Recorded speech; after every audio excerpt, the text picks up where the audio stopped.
अस्सलाम वालेकुम दोस्तों, welcome to my channel N TV Urdu.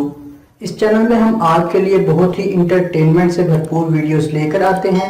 अगर आपको हमारे वीडियोस पसंद आए तो वीडियोस को लाइक कीजिए और अपने दोस्तों के साथ शेयर कीजिए। चलिए शुरू करते हैं वीडियो। गाय, भैंस और हाथी से हम क्या सीखते हैं? जवाब यही कि हरी हरी सब्जियां और हरा हरा सलाद खाने से और पैदल चलने से वजन बिल्कुल कम नहीं होता। शोहर लाख बुरा चाहे तो क्या होता है? वही होता है जो बेगम ने कहा होता है। मियाँ बीवी गाड़ी के दो पहिए होते हैं और अगर बीवियां दो हों तो मियाँ रिक्शा बन जाता है। बाहर के मुल्क में बच्चा पैदा हो तो खिलौने लेकर देते हैं ताकि बच्चा खेले, और पाकिस्तान में बच्चा पैदा हो तो एक और पैदा कर देते हैं ताकि दोनों आपस में खेलें। एक लड़की ने मोबाइल लिया और उसी दिन दीवार पर मारकर तोड़ दिया। जानते हो क्यों? क्योंकि जब वो ऑन होता था तो इसमें से आवाज आती थी, हेलो मोटो।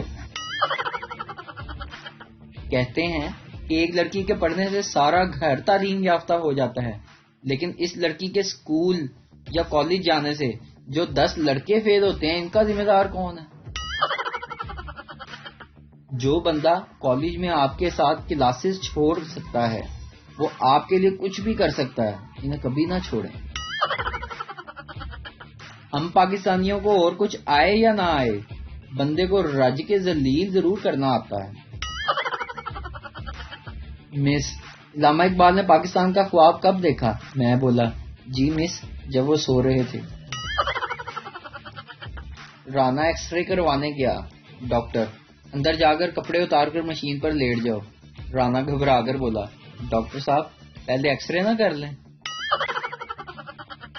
एक लड़का जिस लड़की को पसंद करता था उसे कहने लगा कि मुझे कोई ऐसा तोहफा दे दो जो मैं अपने पास रख सकूं। लड़की ने अपने जूते का तलवा उतार कर दे दिया। लड़का वो तला सुनार के पास ले गया और इसे कहा, चांदी का फ्रेम बनाकर इसमें जड़ दो। सुनार ने कहा, कल आकर ले जाना। अगले रोज लड़का तला लेने गया तो सुनार ने पूछा कि जूता किस पीर साहब का है? लड़का, ये किसी पीर साहब का नहीं बल्कि मेरी महबूबा का है। सुनार, उठ खबीस, कल से मेरा सारा खानदान जूती चूम चूम कर पागल हो गया है।